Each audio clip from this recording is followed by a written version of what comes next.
Hello guys, this is विनय और आप देख रहे हैं आपका अपना channel update point study. Update point study में आपका बहुत बहुत स्वागत है। और आज हम शुरू करने वाले हैं एक नया चैप्टर जिसका नाम है मोशन इन ए प्लेन। ये हमारी बुक का 4th चैप्टर है, एनसीईआरटी क्लास 11th। तो आइए स्टार्ट करते हैं नया चैप्टर। तो देखते हैं स्केलर क्वांटिटी क्या होती है। स्केलर क्वांटिटी वो क्वांटिटी होती है जिसके पास केवल मैग्नीट्यूड होता है। तो आइए लिखते हैं इसको। The quantity which has only magnitude,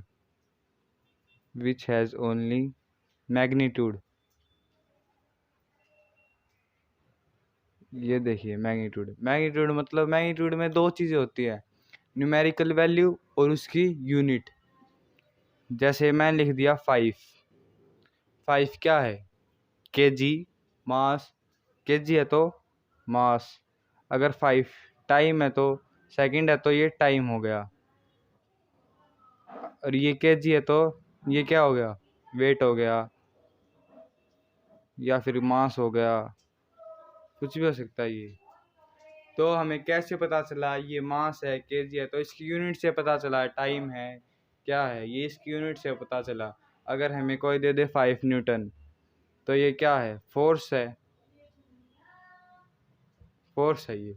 तो न्यूमेरिकल वैल्यू और यूनिट, इसमें दो चीज़ें होती हैं, न्यूमेरिकल वैल्यू और यूनिट। इसमें 5 केजी जैसे हमने एग्जांपल लिया, फॉर एग्जांपल इसमें 5 क्या है, उसकी न्यूमेरिकल वैल्यू, और केजी क्या है, यूनिट।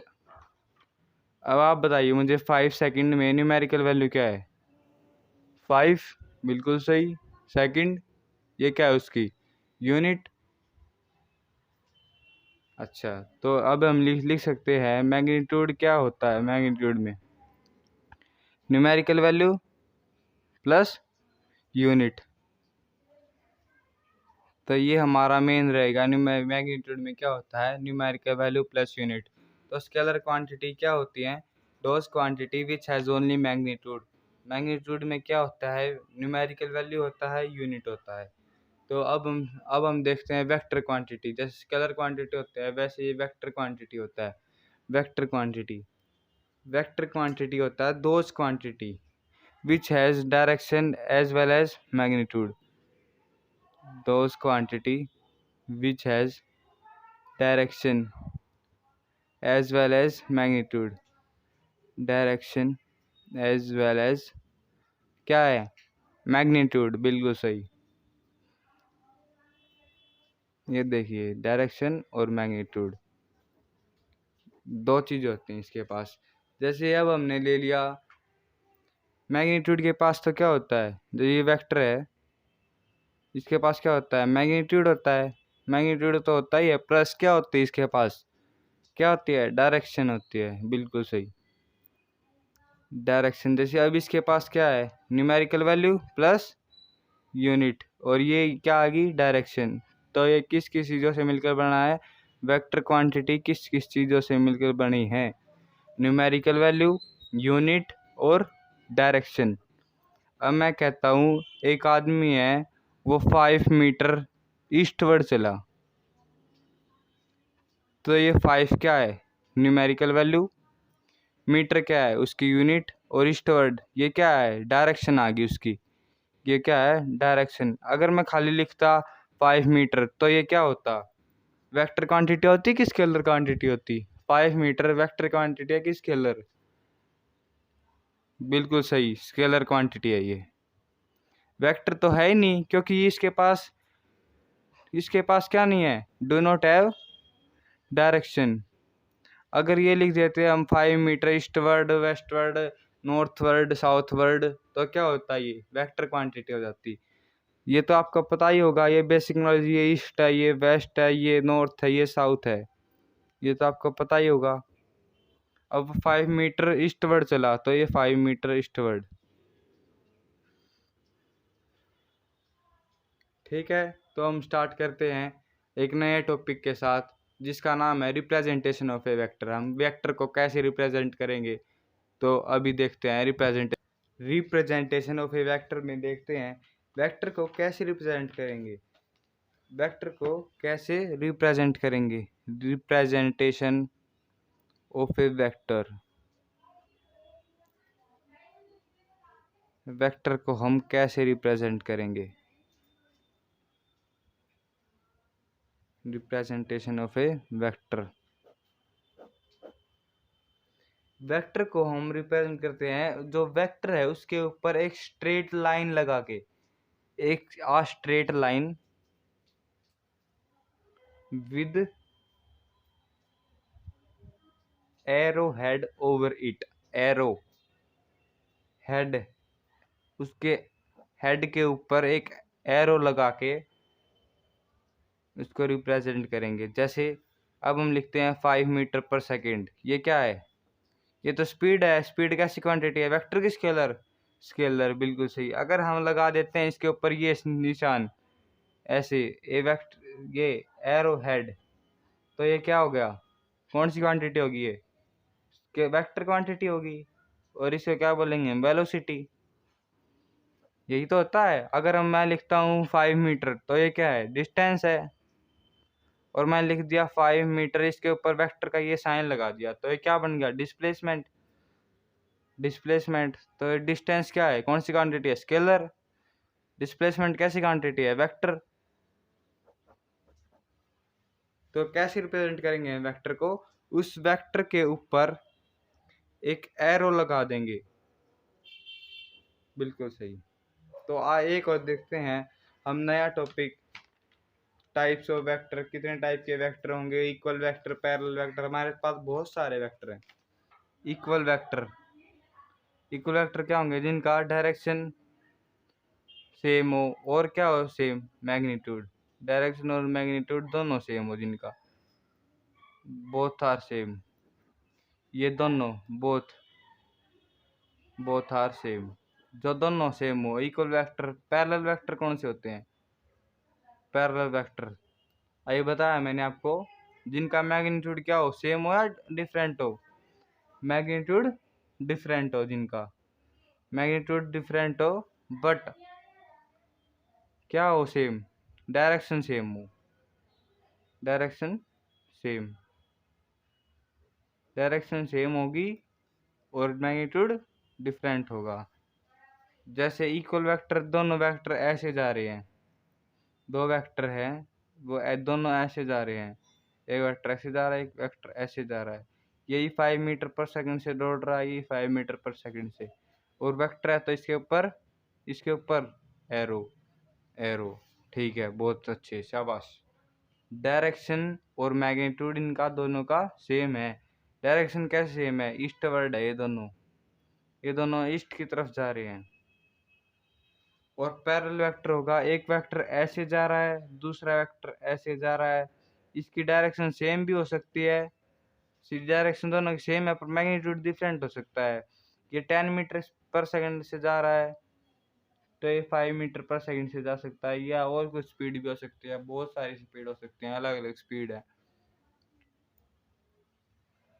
तो आइए गाइस, देखते हैं टाइप्स ऑफ वेक्टर में एक नया topic, unit vector. Types of vector में बहुत सारे वेक्टर है, जैसे अब हमने देखा इक्वल वेक्टर, पैरेलल वेक्टर, और अब हम देखने वाले हैं यूनिट वेक्टर। यूनिट वेक्टर क्या होते हैं? तो देखते हैं यूनिट वेक्टर। यूनिट वेक्टर वो होते हैं जिनके पास, ये नाम से ही पता चल रहा है हमें, देखिए यूनिट मतलब केवल एक, विच हैज। यूनिट वेक्टर वो वेक्टर होते हैं जिनके पास यूनिट मैग्नीट्यूड, मतलब एक ही मैग्नीट्यूड हो, तो वन मैग्नीट्यूड हो, जिनका मैग्नीट्यूड 1 के बराबर हो ना, वो वेक्टर यूनिट वेक्टर होते हैं। तो आइए इसके डेफिनेशन लिखते हैं। A vector which has only a vector has which has only unit magnitude, जिनका मैग्नीट्यूड क्या हो? यूनिट मैग्नीट्यूड हो, जिनका। जैसे हम लेते हैं एग्जाम्पल एक वेक्टर है कोई, ये वेक्टर, ये हमने ले लिया i cap minus 2j cap plus 2k cap, ये हमने वेक्टर ले लिया। इसका मैग्नीट्यूड 1 होगा। कैसे होगा, हम मैग्नीट्यूड निकालते हैं, अभी हम देखेंगे मैग्नीट्यूड निकालने का फॉर्मूला। पर आप अभी मैग्नीट्यूड निकालोगे तो इसका मैग्नीट्यूड आएगा रूट ऑफ, इसका कोफिशिएंट 1, इसका कोफिशिएंट 2, इसका कोफिशिएंट 2, तो 1 square minus 2 square plus 2 square, और इसका मोड लेते हैं तो ये क्या हो जाएगा, प्लस हो जाएगा ना। ए का mode is equal 1 square 1, 2 square 4, 2 square 4।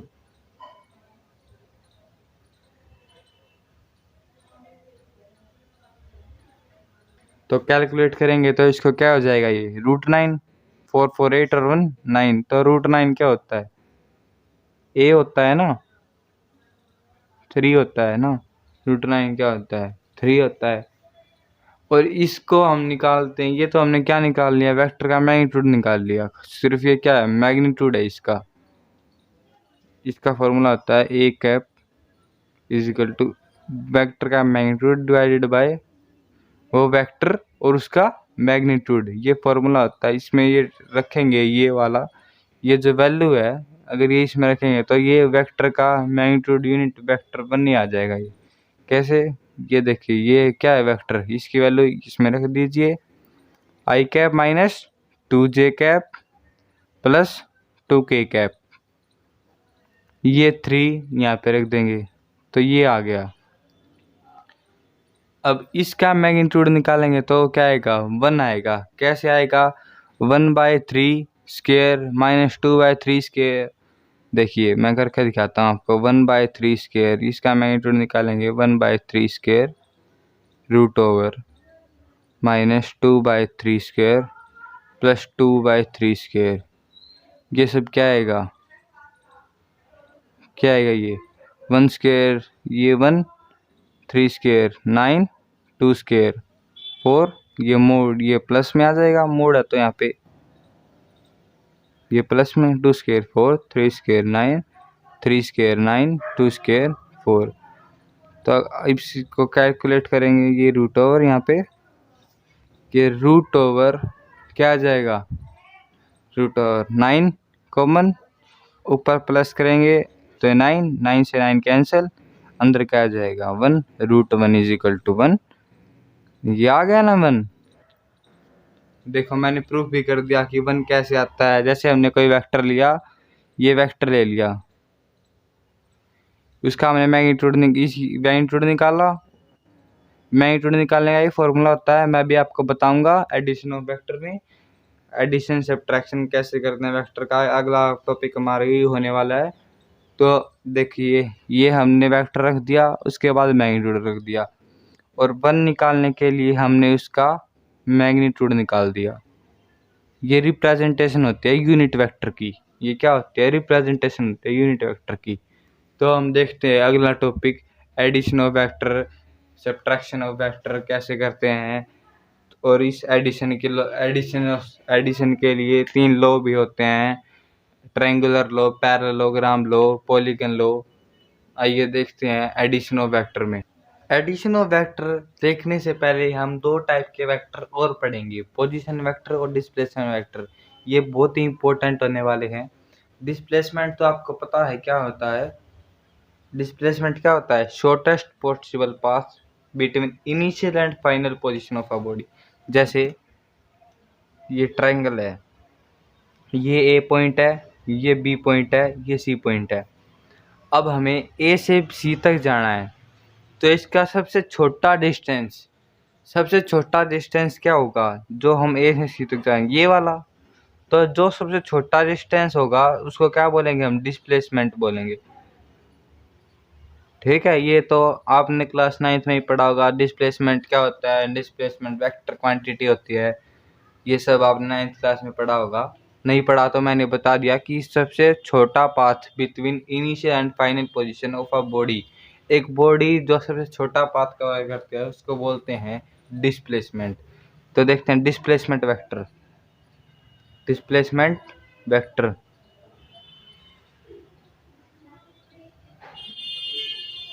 जैसे हमने एक्स वाई प्लेन में एक्स वाई जेड, अब हमारे पास 3 वो है।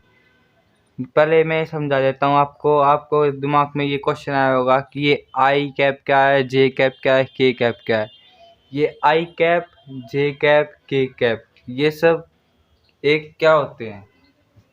ये आई कैप, जे कैप, के कैप, ये सब अलग अलग मैग्नीट्यूड होते हैं। जैसे एक्स की डायरेक्शन में ये आई कैप होता है, वाई की डायरेक्शन में जे कैप होता है, और जेड की डायरेक्शन में क्या होता है? के कैप होता है। ये होता है।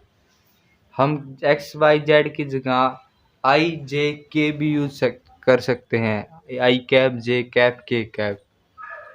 अब हम देखते हैं डिस्प्लेसमेंट वेक्टर। जैसे ये कोई हमने x y z, x y और जेड प्लेन भी लेंगे हम।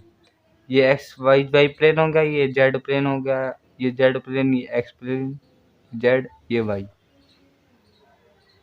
जैसे कोई पॉइंट है यहाँ पे, और यहाँ पे ऑब्जर्वर है, यहाँ पे कौन खड़ा है? ऑब्जर्वर। अब इसकी रिस्पेक्ट में ये पॉइंट कहाँ है? यहाँ पर है ना। तो इसके 3 क्या होंगे? 3, इसके 3 होंगे, एक्स भी होगा इसका, वाई भी होगा, जेड भी होगा। जैसे इसके कोई 3 पॉइंट है, एक्स में 1, वाई में 1, जेड में 1, x1 z1 y1, ये 3, ये एक पॉइंट के ये 3 कोऑर्डिनेट है। और एक पॉइंट यहाँ पे ले लिया उसने।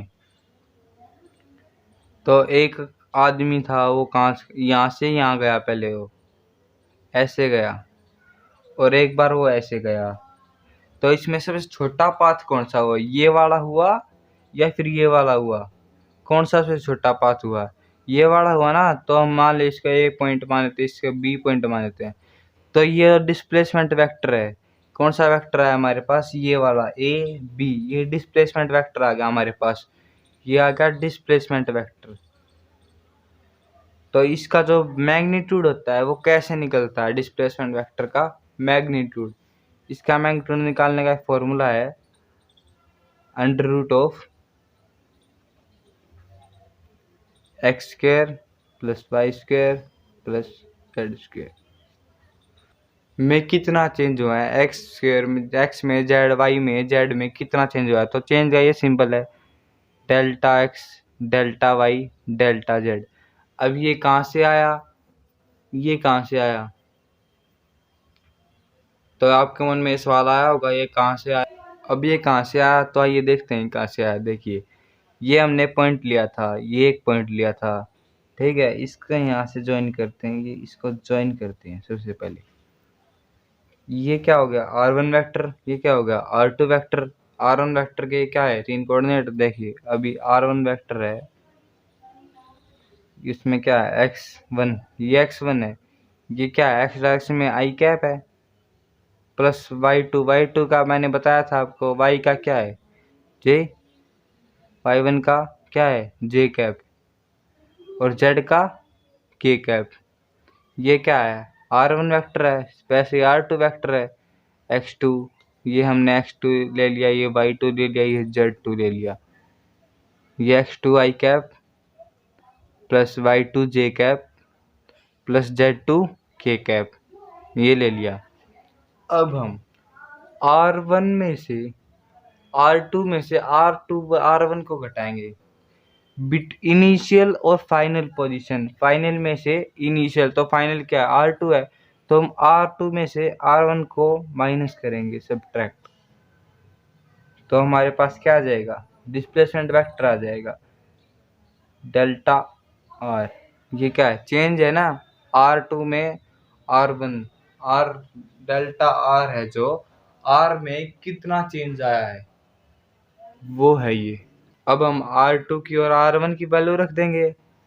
तो हम r2 की और r1 की वैल्यू रख के दिखाते हैं। यहाँ पे देखिए,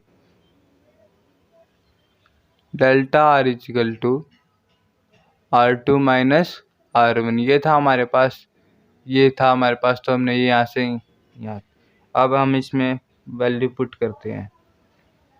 r2 की value x2 i cap plus y2 j cap plus z2 k cap minus r1 की वैल्यू ये है। ये r1 की वैल्यू हम इसमें पुट करेंगे तो क्या आ जाएगा, x1 i cap plus y1 j cap plus z1 k cap. बिल्कुल सही। हम इसमें से क्या है, x2 x1 ये कॉमन, i कैप कॉमन है, इसमें j कैप ये कॉमन है, इसमें k कैप कॉमन है। हम इसमें लिखेंगे कॉमन ले रहे हैं हम इसमें x2 में से x1 माइनस किया, ये बीच में माइनस का साइन है, और i कैप कॉमन तो बाहर i कैप लगा देंगे। आप पहले भी लिख सकते हैं ये ऐसे, पहले j कैप, फिर ये y2 में से y1, फिर प्लस, फिर ये k कैप, ये z2 में से z1। तो हम इसको ये नहीं लिख सकते, ये जैसे हमने ये लिखा हुआ है r2 में से r1 गया तो ये क्या लिखा है, डेल्टा r। हम x2 में से x1 डिवाइड करते क्या माइनस कर रहे हैं तो क्या होगा, ये डेल्टा x नहीं हो जाएगा, ये क्या हो जाएगा डेल्टा x, ये क्या हो जाएगा डेल्टा y, ये क्या हो जाएगा डेल्टा z। और हमें इसका मैग्नीट्यूड लेना है, ये तो क्या है डायरेक्शन है, i cap j cap k cap, ये तो डायरेक्शन है। अगर हम इन तीनों को प्लस करेंगे तो एक हमारे पास क्या आ जाएगा, मैग्नीट्यूड नहीं आ जाएगा। तो वो था डिस्प्लेसमेंट वेक्टर। अभी हम देखते हैं पोजीशन वेक्टर। पोजीशन वेक्टर जैसे डिस्प्लेसमेंट वेक्टर है वैसे ही एक और वेक्टर है पोजीशन वेक्टर।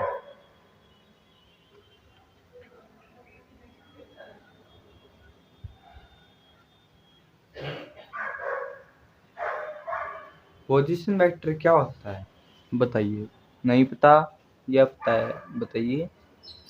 अभी हम बताते हैं पोजीशन वेक्टर क्या होता है। पोजीशन वेक्टर वो वेक्टर होता है जो किसी पार्टिकल की डायरेक्शन के लिए यूज किया जाता है, पार्टिकल की पोजीशन को निकालने के लिए यूज किया जाता है। जैसे कोई एक्स वाई जेड प्लेन में एक पार्टिकल रखा हुआ है, उसकी पोजीशन को बताने के लिए वो कहाँ रखा हुआ है, एक्स प्लेन में, वाई प्लेन में, जेड प्लेन में या तीनों में रखा हुआ है, उसको बताने के लिए हम यूज करते हैं पोजीशन वेक्टर का। इसकी डेफिनेशन लिखते हैं, डेफिनेशन से आपको और क्लियर हो जाएगा। A vector which is used to represent or specify the position को बताने में मदद करता है ऑफ ए पार्टिकल की पोजीशन को बताने में मदद करता है। अब इसका मैग्नीट्यूड क्या होता है, इसमें कोई चेंज वगैरह नहीं होता, इसलिए इसमें डेल्टा नहीं लगता, क्योंकि इसमें एक ही पार्टिकल होता है। जैसे ये कोई एक्स वाई जेड प्लेन में ये हमने कोई यहाँ पार्टिकल ले लिया, ये जेड प्लेन है, ये एक्स प्लेन है, ये कौन सा प्लेन है, वाई प्लेन है। जैसे हमने ये पॉइंट ले लिया, एक पार्टिकल है ए, यहाँ पे ऑब्जर्वर है, तो ऑब्जर्वर का ये क्या है, ओरिजिन है। ऑब्जर्वर के अकॉर्डिंग ये 0 0 0 0 है, और ये क्या है एक्स वाई जेड है, ये तीन कोऑर्डिनेट्स है इसके। इसके क्या है 0 0 0, क्योंकि तो ओरिजिन पे खड़ा है। ठीक है, अभी हम उसके मैग्नीट्यूड निकालेंगे तो क्या आएगा, इसका मैग्नीट्यूड √ऑफ x square plus y square plus z square. यहाँ पे आपको कुछ भी दिया हो सकता है, जैसे i cap plus 2j cap plus 10k cap, कुछ भी दिया हो सकता है। तो आप इस √ करके जैसे 1 square plus 2 square plus 10 square ऐसे आप निकाल सकते हैं, उसका रूट ओवर कर सकते हैं। ऐसे ये मैग्नीट्यूड का ये इम्पोर्टेंट फॉर्मूला है। मैग्नीट्यूड कैसे निकालते हैं, किसी भी वेक्टर का मैग्नीट्यूड निकालते हैं, और उनके बीच में एंगल निकालने का भी फॉर्मूला है। जैसे कोई ये तो 3D हो गया, अभी हम 2D की बात करेंगे। जैसे 2D है कोई, वो एक्स वाई प्लेन में है, ये एक्स प्लेन में, ये वाई प्लेन है। कोई पार्टिकल यहाँ पे रखा है, ये एक्स ये वाई इसके कोऑर्डिनेट है, ये ऑब्जर्वर है, इसके कोऑर्डिनेट 0 0। तो एक्स से इस वेक्टर ने कितना एंगल बनाया, ये एंगल फाइंड करने का भी हमारे पास एक फॉर्मूला होता है।